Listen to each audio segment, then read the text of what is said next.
Welcome, everybody. My name is Greg Andrus. I'm the Vice President of the Democratic Party of Evanston Board. I'm just as a quick refresher, this is the part of the video series that we're doing for the upcoming Democratic Party endorsement event. For those of you who are longtime members, you remember our endorsement meetings at the Unitarian Church, where we'd all gather in a big room. Obviously, we can't do that this year. So rather than have the candidates up on stage for 2 minutes to say something, I thought I'd sit down with everybody and get a good half an hour, 45 minutes, sometimes longer, with each of the candidates and just give them a chance to answer some questions. A lot of these are submitted by our members, and we try to match these questions up with the value statement that the Democratic Party of Evanston adopted over the summer. Today I have Darlene Cannon, who is running for the 2nd Ward Alderman position.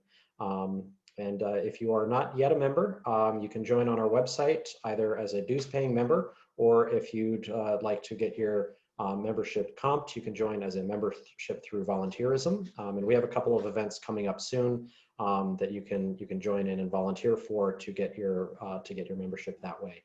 Just send us an email and we'll link you up with what's coming up.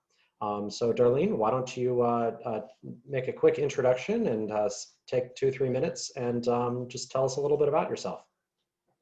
Okay. Well, Darlene Cannon. I'm a lifelong Evanston resident. I have lived in the 2nd Ward for about 50 years, maybe minus like 2 years, where I lived down in the 8th Ward. I, like everyone else, am running because, you know, I love Evanston, I love my community, and I'm running because I would like to see some things change in our city government. My campaign would be people-based, so I would be focusing on the needs for, you know, citizens of the 2nd Ward, as well as citizens all over the city of Evanston. And I would be using an equity lens and thinking about impact, how the decisions that are made from the dais in fact impact the citizens of the 2nd Ward, as well as the entire city. All right, thank you very much. So you had used a phrase in your introduction there, which actually is part of my first question, which is how well do you feel the city of Evanston has upheld its goal of assessing decisions and policies through a lens of equity? I don't think they've done well at all.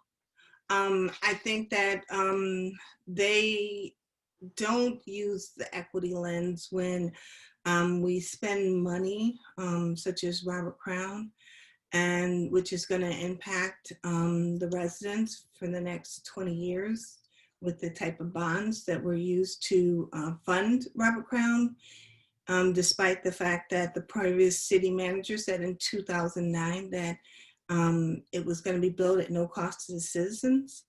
And so the type of bonds that were used required tax increases. And I don't think that there was any concern that was given about the long-term impact that that's going to have on ordinary citizens. And then also when we spend that type of money, the most expensive community center in the nation, we should be thinking about, is everyone in the community going to be able to utilize it? I mean, we all knew that Robert Crown needed to be replaced, but to spend that kind of money, I think that was irresponsible, and we didn't think about impact. There was no consideration for impact on low income and marginalized communities at all. Thank you very much. So the next question, it's about one issue specifically, but there's also a little bit in there about governing style.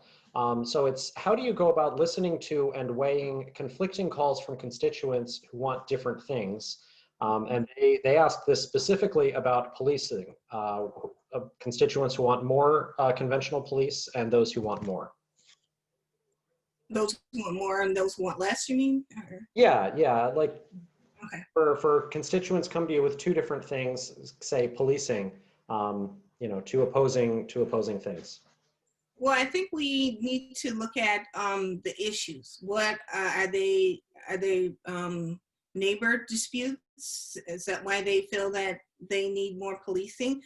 Is that, and there's a department within the police department that works on conflict resolution, or is it children that are hanging out in their neighborhood at nighttime? Then we need to really look at whether what we're doing, what kind of services are we offering to provide for young adults so that they are not loitering.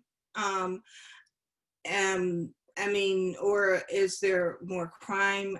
I think we need to, I mean, it really needs to be looked at, and then we can kind of determine what is best. I'm not for more policing. I think we are actually above the number of police officers that we have. So I think that we could look at other ways in which we can support, the city as well as our communities. Thank you. Do you feel that the city has done enough to assure Black and Brown constituents that they are not being unfairly policed and that individual officers are held accountable?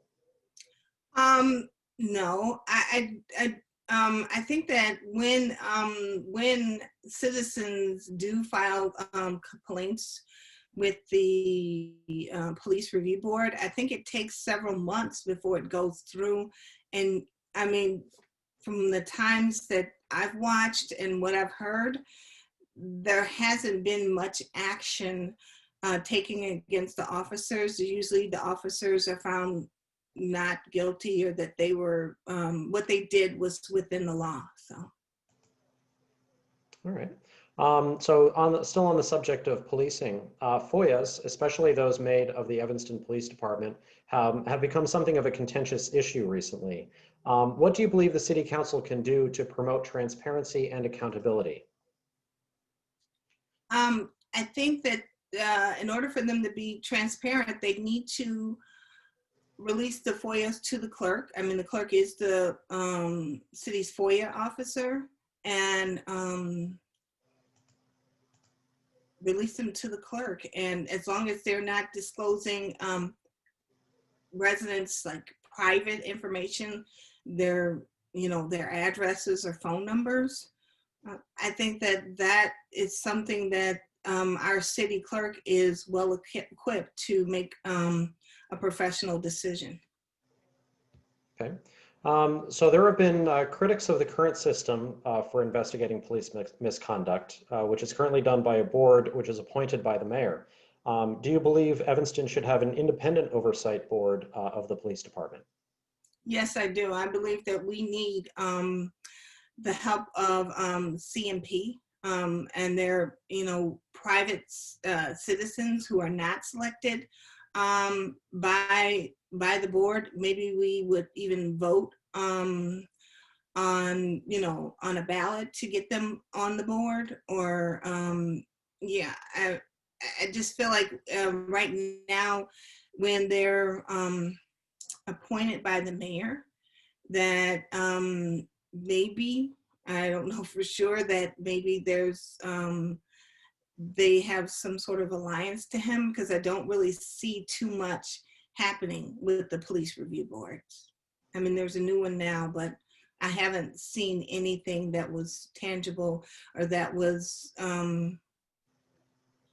going to be in defense of citizens who might have been harassed by a police officer.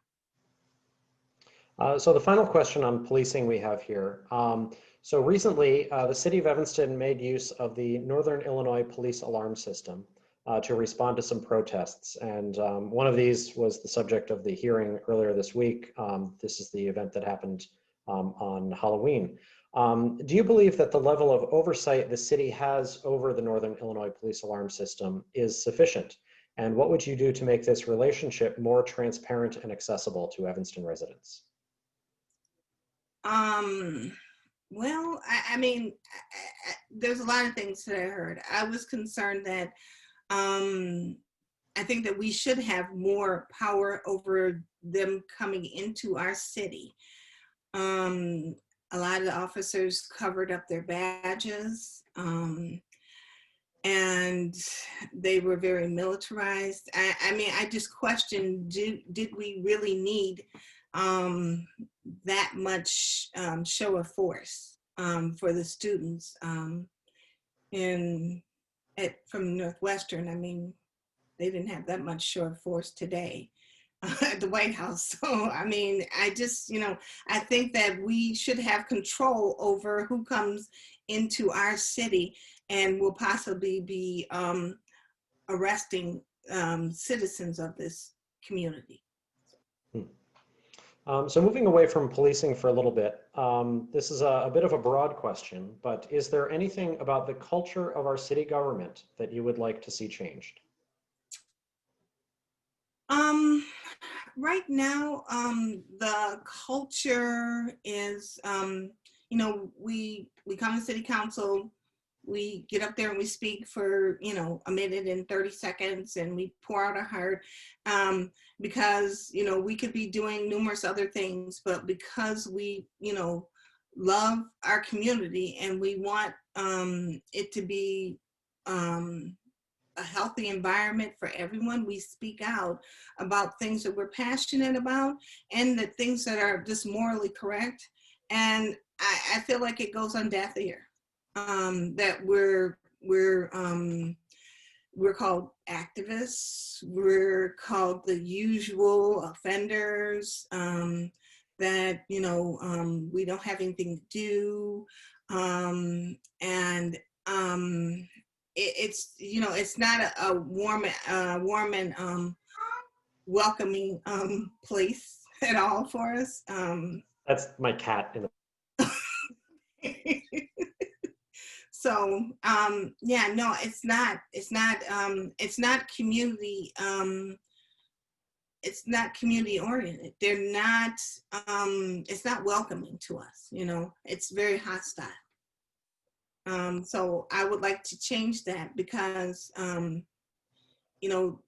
community. I think it's in one of the goals they have is about building community, and I mean, people become angry and discouraged when they work really hard to research things on their own because we might not have access to FOIA. And then, it still goes through, we get knocked down, so. So the next questions are about the form of government itself. Can you comment on the benefits and or challenges of Evanston's home rule status, and how do you feel about the current council manager form of government? Well, I would not have a problem with a mayor-led city. I feel like often it's the city employees who are leading the city, and then on Thursday or Friday they provide the council with like 1,000-page packet, and somehow they're supposed to take care of their families and then read this 1,000-page packet and be well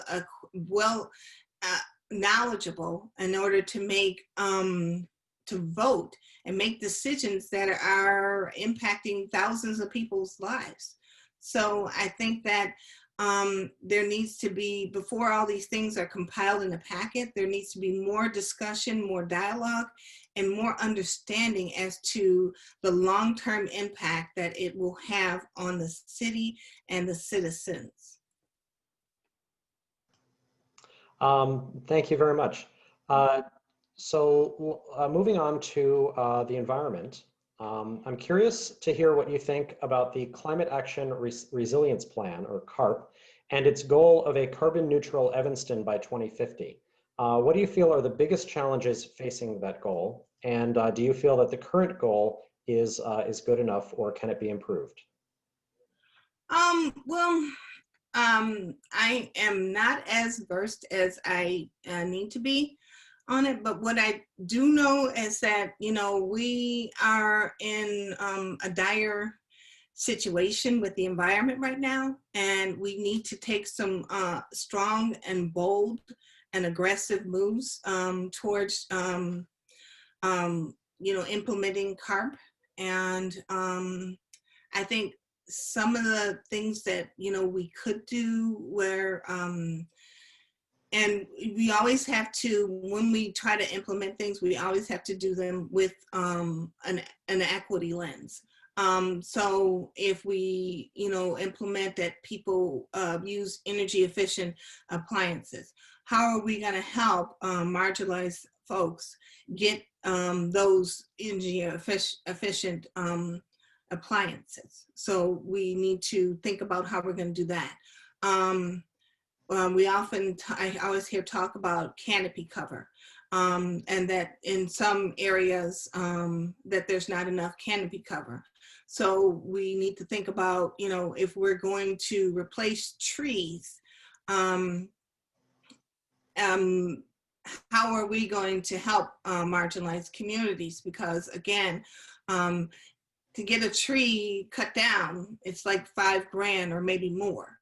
That can take a serious beating on a budget that's already stretched. So what can we do to, get the tree cut down and replace more trees?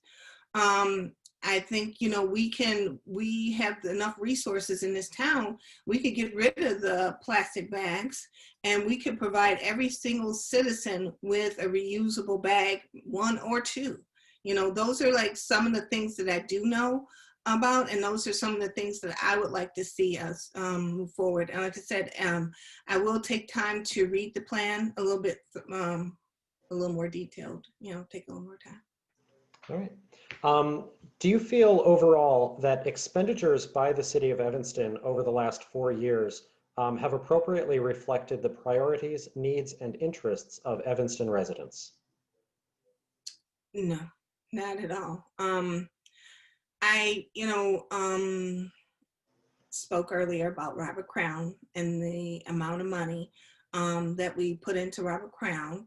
I think that, we could have used a couple of $1 million and possibly even purchased Foster School, rehabbed it, and collaborated with District 65 and have a Fifth Ward school. We could have used some of that money and some of the empty lots that are throughout the city, and we could have put, either condos, low-rise condos or townhomes, and make them for residents who are at 50 to 60% AMI. We could, help.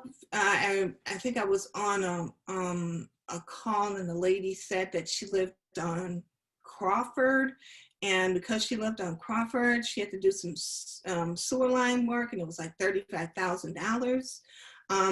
We could, help our citizens, help our citizens be able to stay here. I mean, that should be one of our goals. When we talk about equity and talk about affordable housing, how do we help people stay here? So.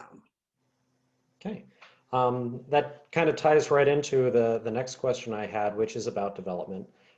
Despite the number of new residential units constructed in Evanston over the last few years, especially some of these high rises that are approved by the City Council, housing costs in Evanston continue to rise.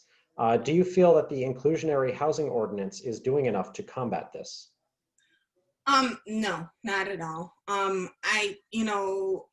I often have heard that, we need to continue to allow more developments because, the city needs the money for the fees. But the more buildings we build, they're not putting in the affordable housing units. And in many cases, such as the Albion building or this most recent building that was the Sherman, they are addressing people who are at 80 to 120% AMI. And, and they were selling it as a senior building. But in our community, just like other communities across the country, we have grandparents who are raising their grandchildren. And I don't see how that's going to work out in a micro unit. And I don't see any thought or plan going into, addressing the needs of our most vulnerable residents.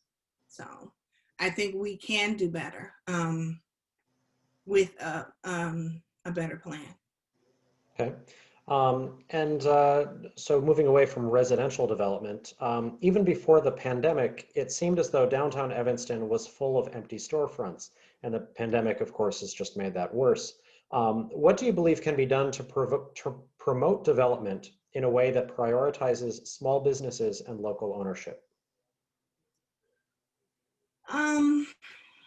I think that, our small businesses need more support, but I think that, maybe what I've heard in the past is that small businesses have left because the rents are high.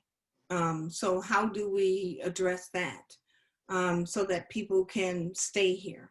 That, I really don't know. Maybe we find some way to support local businesses by, trying to offer the owner of the property a discount on their taxes. I mean, I don't exactly know, but it is very disturbing when, growing up here, and I remember how vibrant downtown Evanston is.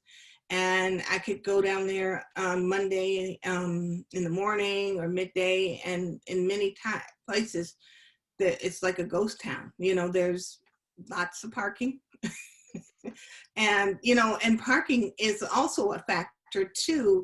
Where downtown is not thriving because I feel like the parking people, they kind of prey on people who are parking. So if you're a minute or so over, then you're going to get like a $50 ticket.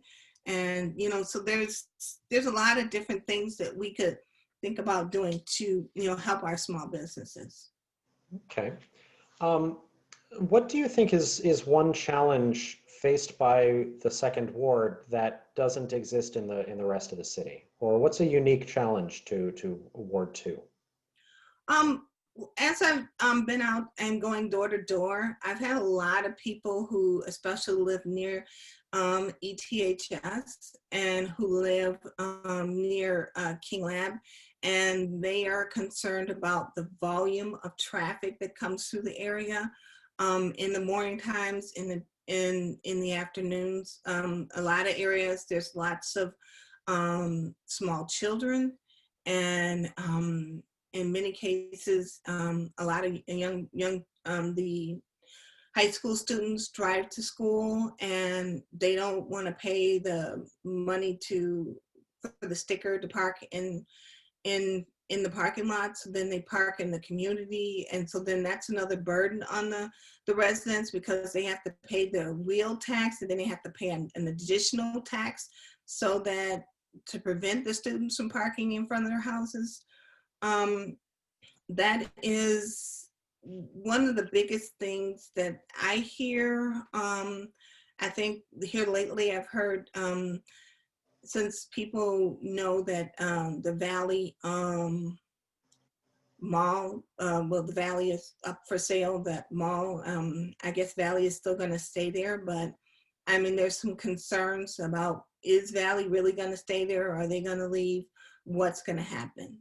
Because, that is, a grocery store that, is needed. And, the Fifth Ward is a food desert. So it's the closest grocery store between the Fifth and the Second Ward. So.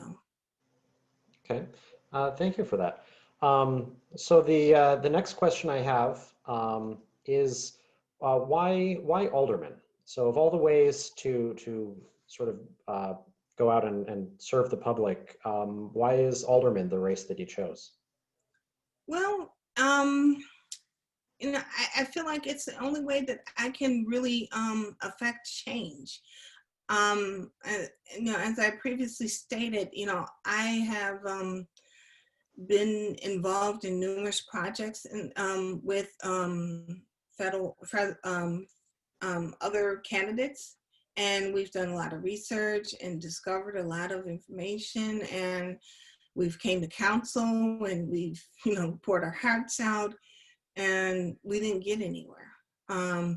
And so I want to be a part of change. I want to be the people's voice. I have experienced myself where I advocated for something or against something and it fell on deaf ear. And I know what that feels like, and it doesn't feel good.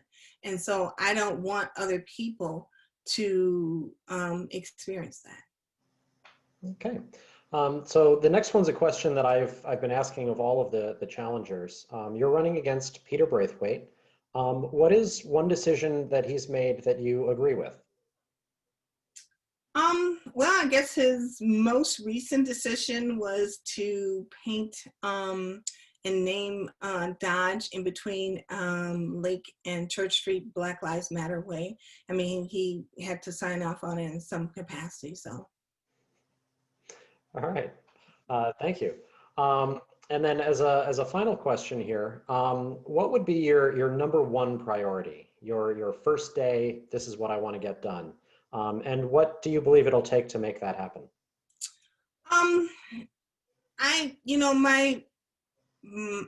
As I, campaign right now, I want to, hear the concerns and the needs of the residents. And so if I'm elected, I would like to have a list of those needs and concerns and start talking to city employees and find out how we can get residents the help that they need. As I went out campaigning, I walked the neighborhood, and some houses I saw were in very nice shape. Other houses needed some work, and those people clearly needed some assistance. And I'd like to see them try to get some assistance so that they can hold on to their homes. So, finding out what the people need and try to address their needs, and if we don't have policies, work with my colleagues to try to implement policies that is community-based, people-based. So. All right. Thank you very much for that. So we have a couple of minutes left here. So if you're willing to stick around for a few minutes, I'll let people ask some questions from the audience. Can you stick around for a few minutes yet? Sure. Okay. So I'm going to allow people at this point to unmute themselves. All I ask is that you not talk over each other. Try to do your questions one at a time. So is there anybody who wants to chime in with a question?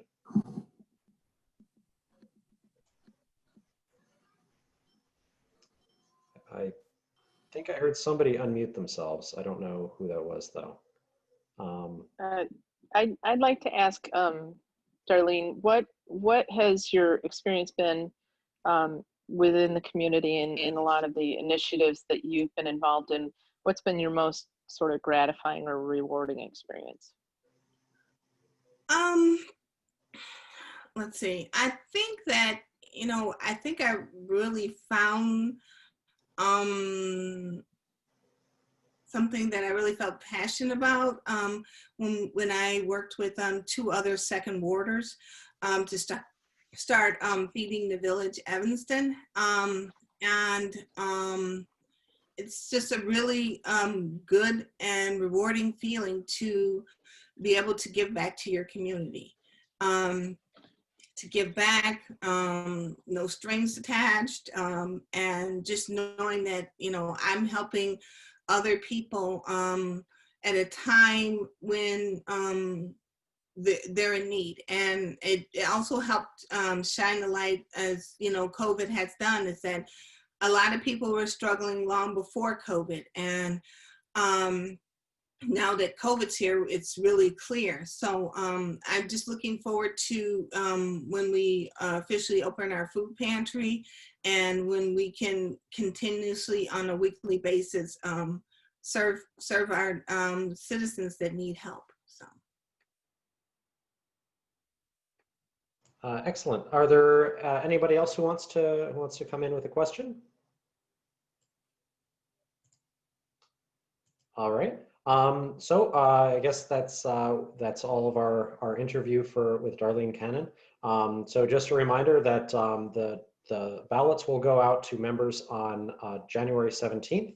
We're voting electronically. It's going to be through the Election Runner website, and then ballots are due in by January 23rd. So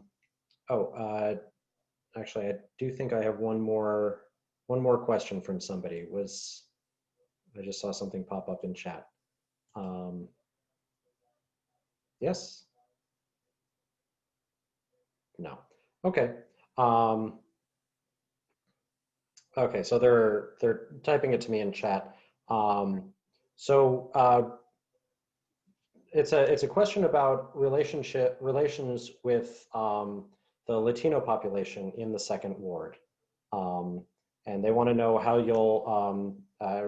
you see your relationship with the growing Latino population in the second ward.